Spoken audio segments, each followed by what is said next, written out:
Continuamos, amigas, amigos, en este diálogo tan diverso y tan abundante en datos con el presidente de la Asociación Rural del Uruguay, el ingeniero agrónomo Ricardo Reilly. Ricardo, hijo de un ex ministro de Trabajo y Seguridad Social de nuestro país, ¿no? Si ve esta nota, el saludo a Ricardo, a quien entrevistamos en tantas oportunidades en otros ámbitos de la comunicación. En otros ámbitos. Lo veía el día que asumiste, muy atento a lo que tú decías, seguramente muy emocionado y orgulloso, y después observar un cuadro que hay en la Asociación Rural del Uruguay, que no me acuerdo qué cuadro es, pero sí que lo estaban viendo juntos y muy atentamente. Sí, porque su tío, que es tío abuelo mío, es reconocido pintor y escultor, fallecido hace 2 años, Federico Reilly. Ajá. Quien después, bueno, ese fue el último exponente de la escuela de Blanes.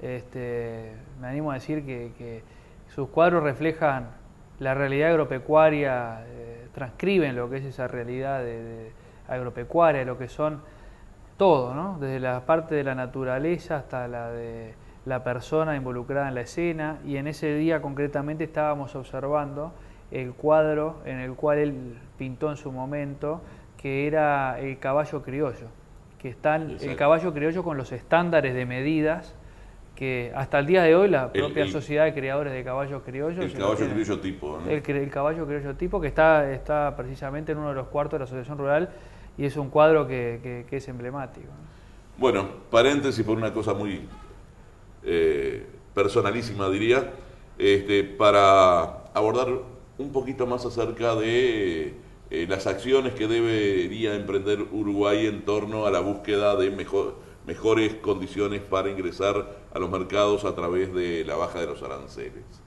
Desde la Asociación Rural del Uruguay sabemos que no se puede hacer mucho porque son temas de gobierno, pero como integrantes de la sociedad se puede opinar, ¿no? Sí, es como estábamos hablando hoy de lo del precio del combustible. Contra los números, bueno, hay números, pueden ser subjetivos, como también hablamos de lo del precio del ternero, o hay objetivos. Siempre la objetividad es el mejor de los escenarios, pero siempre obviamente detrás, por lo general, hay una subjetividad.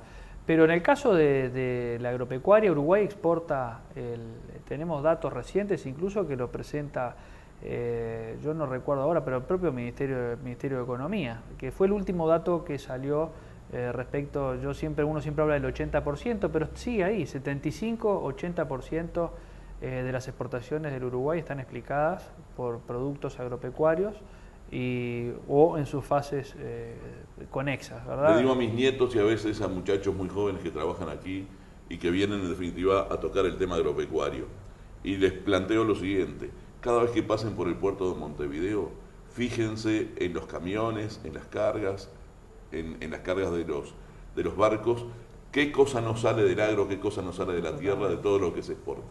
Sí, pero que es así. Prácticamente nada. Es así, y eso, si vamos, porque estábamos hablando de un número, eso más o menos anda en los 7.000 millones de dólares.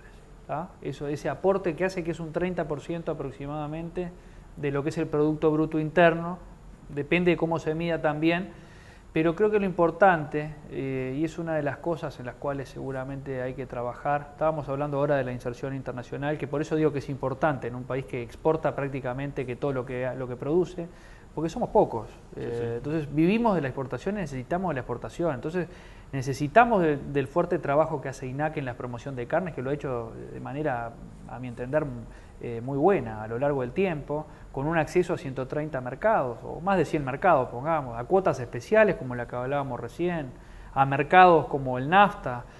Ahora, en algún momento hay que trabajar sobre estas otras... Y ahí la Dirección de Comercio Exterior de la Cancillería, desde mi opinión, desde periodista, debería tener una acción mucho más firme y profunda en el mundo, ¿no? Y bueno, a mí me gusta hablar, y es un tema que ya ni siquiera lo estamos diciendo aquí nosotros. El otro día en la asunción de los ministros del futuro presidente, el canciller hizo una alusión a esto y habló de la política exterior como política de Estado, o algo así. Que es algo de las cosas que cuando uno habla de la política económica, y yo he sido un defensor en grandes términos de esta política que se ha llevado en estos últimos tiempos, porque hay que reconocer las cosas que están bien para poder opinar sobre otras cosas que entendemos que se pueden mejorar. Pero la política económica en términos generales, con algunos vaivenes, discusiones, como este tipo de cosas del combustible, pero son cosas quizá más pequeñas si vamos a lo que es la macroeconomía y a distintos lineamientos en política económica que se han llevado los últimos 10 años, que no son tan distintas, tienen matices, podrán tener algunas otras variables, pero mantienen en grandes líneas una consistencia económica de tiempo anterior incluso, ¿no? Si vamos a la parte de ganadería, a la parte del Ministerio de Ganadería, Agricultura y Pesca, las políticas agropecuarias son políticas de Estado, lo mismo decía la política económica. Podemos decir, incluso ahora se reconfirma en el caso del ministro Aguerre en el cargo, lo cual está mostrando... ¿Cómo lo ven a eso? Y yo creo que es positivo. Yo creo que es positivo, con quien también hemos tenido diferencias en temas puntuales, porque yo puedo tener diferencias contigo sobre determinados temas, como las puedo tener con él, como una gremial las puede tener con el gobierno y el gobierno con otra institución, porque esto es dinámico y hay libertad de expresión y de opinión y cada uno puede entender que una cosa es mejor para uno y otro puede entender que no. Pero sí lo que quiero recalcar es que en el caso de las políticas agropecuarias se ha mantenido un lineamiento y se ha mantenido una estrategia en materia de política agropecuaria, los servicios sanitarios, que son un activo que tenemos para poder tener el estatus que tenemos como país. Somos un país serio y reconocido en esas cosas.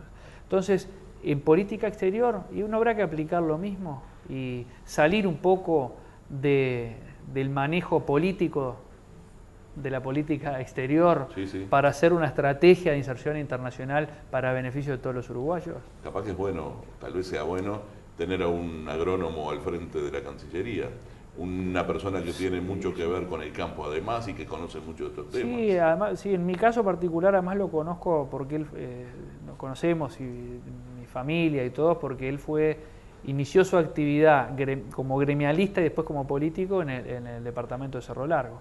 Él fue intendente, bueno, después fue senador, vicepresidente, otra cosa, pero fue intendente 10 años del departamento de Cerro Largo. En aquel momento por el Partido Nacional y después cambió, pero sí, a quien conozco y tengo relación. Estaba atada esta pregunta que yo tenía pensada, el hecho del mantenimiento del ministro Aguerre al frente del Ministerio de Ganadería, Agricultura y Pesca. Ya está prácticamente respondida la pregunta. Un ministro que trabajó intensamente para la apertura del mercado de Estados Unidos para la carne ovina, un tema del cual no hemos hablado, el sector ovino todavía.